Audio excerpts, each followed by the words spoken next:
Now all of you see here. So now I am revising this once again, and then I will explain its derivation. So you can see here, what is Wheatstone bridge? It is an arrangement of 4 resistors with the help of which we can determine unknown resistance. With the help of which we can determine unknown resistance. In Wheatstone bridge, there are 4 resistors which are connected across the sides of a quadrilateral. Across one of the diagonal of quadrilateral, मतलब उस quadrilateral के एक diagonal के cross galvanometer will be connected, while across the other diagonal we will connect the source of current. Now out of these 4 resistors, ratio of 2 resistances are known. Ratio of resistances of 2 resistors is known. मतलब 2 registers के resistances का ratio पता होता है. उनकी exact value हमको नहीं पता होती, उनका रेशियो पता रहता है. There is 1 register is of known value and the 4th register is of unknown value which we have to determine. Now how will you do this? So we will pass the current in the Wheatstone bridge. Pass the current in Wheatstone bridge and adjust the ratio of these resistors. R1 और R2 जो ratio resistances है उनका ratio हम adjust करेंगे. मतलब R1 ratio R2 की value will be adjusted in such a way that galvanometer shows no deflection. When galvanometer is showing no deflection means Ig is 0. Current through galvanometer 0 हो जाएगी. और galvanometer से current 0 हो जाने का मतलब क्या हो जाएगा? Point B और point D का potential 0 हो जाएगा. And in that case we will say that Wheatstone bridge is balanced. Wheatstone bridge is balanced. मतलब बैलेंस्ड व्हीटस्टोन ब्रिज के लिए क्या होना चाहिए? The electric potential of ends of galvanometer should be same. जो बी पॉइंट का potential वही D point का पोटेंशियल होना चाहिए. गैल्वेनोमीटर से करंट क्या होनी चाहिए? 0 होनी चाहिए. There should be no current through galvanometer. Have you understood? उस गैल्वेनोमीटर से कोई भी करंट नहीं पास होनी चाहिए. And when it is balanced Wheatstone bridge, then R1 upon R2 will be equal to R3 upon R4. Means ratio of resistances in ratio arms. AB और BC को क्या कहेंगे? रेशियो आर्म्स कहेंगे. क्या कहेंगे? AB and BC. These are called ratio arms. AD is known arm. Why do we say it as known arm? Because AD में हमने R3 connect किया, उसकी वैल्यू पता है. And CD is unknown arm.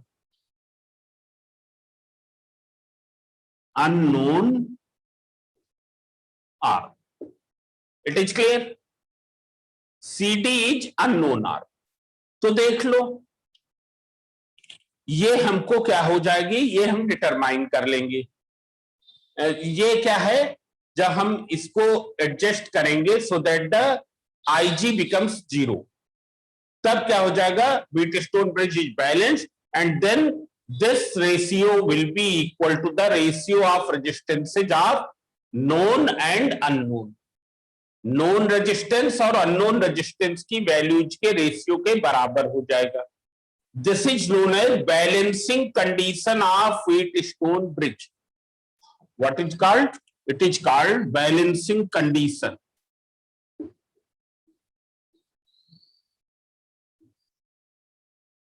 Condition of Wheatstone bridge. Finally condition क्या आ गई? Mathematical form में ये आ गई. जब ये बैलेंस्ड व्हीटस्टोन ब्रिज होगा, इन दोनों पॉइंट का पोटेंशियल बराबर होगा.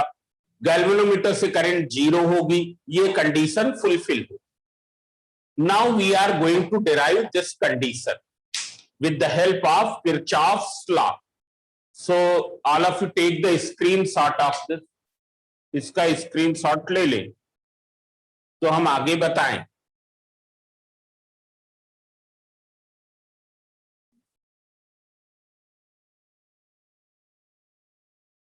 हाँ हाँ हाँ, चलो फिर बना दें, ये नहीं मिटाना था।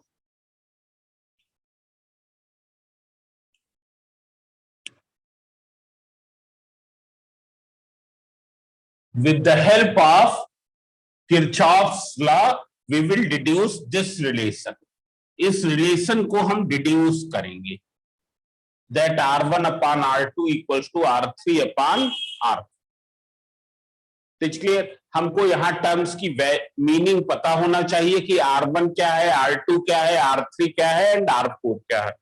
R1 and R2 are the resistances in ratio arms whose absolute values are not known. Only R1 upon R2 is known. ये नहीं पता है कि R1 कितना है, R2 कितना है, हमको केवल ये पता है कि R1 upon R2 इतना। देख लो, वो डायग्राम हमने मिटा दिया, फिर से बना देते हैं।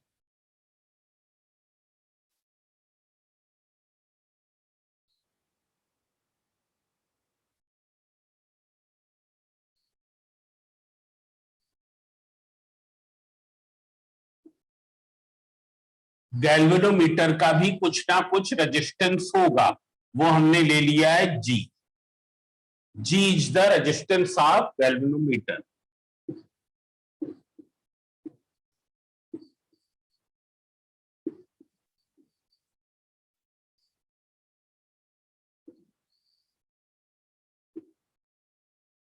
हमने यहां एक बैटरी कनेक्ट कर दी। Now you can see here, this is A, B, C, D. I current आ रही है, I1 is going in this side. So here it is I minus I1. Here how much current goes? IG. So here it will be I1 minus IG. And what will be current here? I minus I1 is this and IG is this.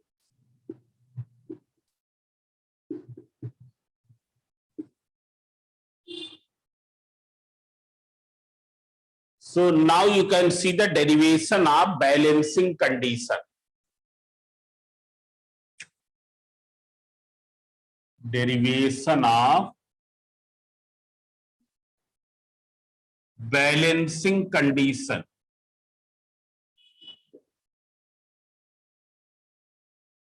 of Wheatstone bridge. And what is the balancing condition of Wheatstone bridge? So that you know कि IG 0 होना चाहिए, VB और VD का potential बराबर होना चाहिए। Mathematical form में condition ये आएगी। मतलब product of resistances in opposite arms will be equal. R1 into R4 will be equal to R3 into R2. अब देख लो, here we will apply the Kirchhoff's voltage law. So we have taken this loop. G is what? G is the galvanometer's resistance. Galvanometer's resistance. क्योंकि galvanometer भी एक electrical equipment है तो उसका भी resistance होगा। So in loop A B D A from Kirchhoff voltage law. तो अगर इस लूप को ध्यान से देखें तो तुमको पता चलेगा कि इस लूप में कोई सेल नहीं है। Is there is any EMF in this loop? नहीं, इसमें केवल रेजिस्टेंसेज हैं। और कौन कौन से रेजिस्टेंसेज हैं? R1 है, G है और R3 है। यहां हम करंट की डायरेक्शन में जा रहे हैं तो IR पॉजिटिव, यहां भी करंट की डायरेक्शन में जा रहे हैं IR पॉजिटिव, पर ये कैसे गए? करंट के अपोजिट तो IR negative. So you write down I1 into R1 plus IG into G minus I minus I1 into R3. ये sigma I R equals to sigma E which is 0, क्योंकि EMF है ही. This is one equation. Then you can see loop B, C, D, B. In loop B, C, D, B. From Kirchhoff voltage law. तो देख लो यहां हम कैसे जा रहे हैं, in the direction of current. ये कैसे जा रहे हैं, अपोजिट टू द करंट. और ये कैसे जा रहे हैं, अपोजिट टू द करंट. तो यहां आई आर निगेटिव और यहां positive. So you write down I1 minus IG into R2. This is with plus sign. Minus I minus I1 plus IG into R4 यहां पर. और यहां पर कितना, minus IG into G equals to sigma E. So in this loop also there is no cell, मतलब ये 0. अब देख लो फॉर बैलेंस्ड व्हीटस्टोन ब्रिज हमको मालूम है IG equals to 0. This is equation 1 and this is equation 2, 1 और 2. तो अब देख लो क्या हो जाएगा ये. अगर हम ये लिखें यहां पर तो from 1 what will you gate, 1 से हमको क्या मिलेगा, I1 इंटू R1. ये टर्म तो खत्म हो जाएगा, क्यों, क्योंकि IG 0 है. And from here what will you get, I1 into R3 equals to 0. This you have written in this way, I1 R1 I minus I1 into R3. This is equation 3. ये हो गई इक्वेशन 3. ये R3 है. हम इसको थोड़ा वो कर दिखाई दे रहा हूं.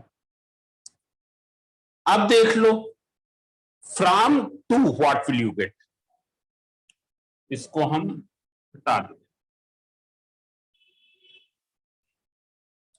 फ्रॉम इक्वेशन 2, दिस इक्वेशन, इस इक्वेशन से हमको क्या मिलेगा, फ्रॉम 2 जहां जहां IG है 0 रख दो. सो I1 into R2 minus I minus I1 into R4, IG 0, and this term will vanish equals to 0. Means